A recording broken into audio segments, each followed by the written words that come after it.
ici, vous avez une plante qui s'est rebellée. C'est lui. Qu'est-ce qu'il est en train de faire lui?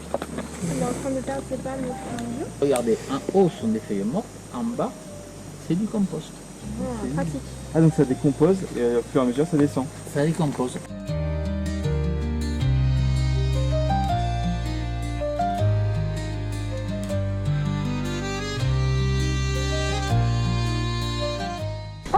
C'est un odeur que je connais ça. Ah bah oui. Ça intéresse pas, mec. Ah, je sais plus ce que c'est. Je sais pas d'odorat. Est-ce qu'on peut avoir la première lettre pour avoir un indice? C'est cannabis. C'est le baume du tigre.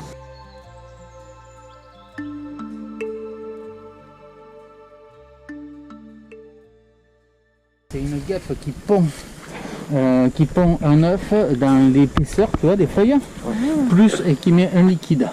Et le liquide va faire une réaction allergique, une réaction des feuilles qui vont gonfler, faire un mini cancer, tu vois. Ah bah, j'ai dit maladie, j'étais pas loin. Hein. Ouais, et donc en fait, ouais, mais sauf que ça va pas tuer la feuille ni rien. Et en fait, ça permet d'avoir une bulle de nourriture que la larve va bouffer. Ok. Et quand elle a fini de bouffer son truc, elle fait sa mue nymphale et hop, elle sort.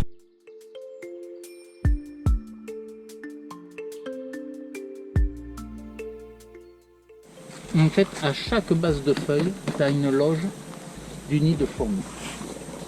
Donc en fait, la loge, elle va loger les fourmis, mais aussi il y a des zones glandulaires qui vont produire du sucre avec des nectaires extravagants floraux qui vont permettre d'alimenter la fourmi.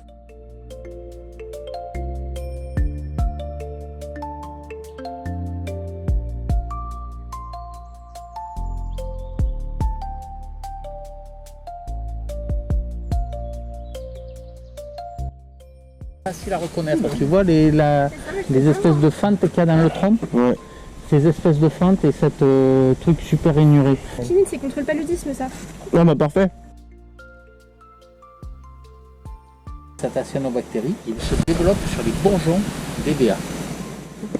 Et en fait, cette cyanobactérie, elle est entretenue par une chenille qui va bouffer cette cyanobactérie et l'entretenir. Sauf que l'adulte du papillon ne vit pas sur l'EVA, il a besoin d'autres plantes. Ah bah oui. Et cette autre plante, elle a besoin d'autres animaux qui ont besoin, etc. Donc en fait, en Amazonie, il y a tout un système qui fait que là, tu as un EVA. L'EVA, ça pousse en îlot. Et en fait, ça pousse en îlot au milieu du reste de la forêt. Mais il te faut tout le reste de la forêt pour qu'il y ait la chenille sur lui qui broute au fur et à mesure la cyanobactérie pour l'entretenir à un niveau acceptable.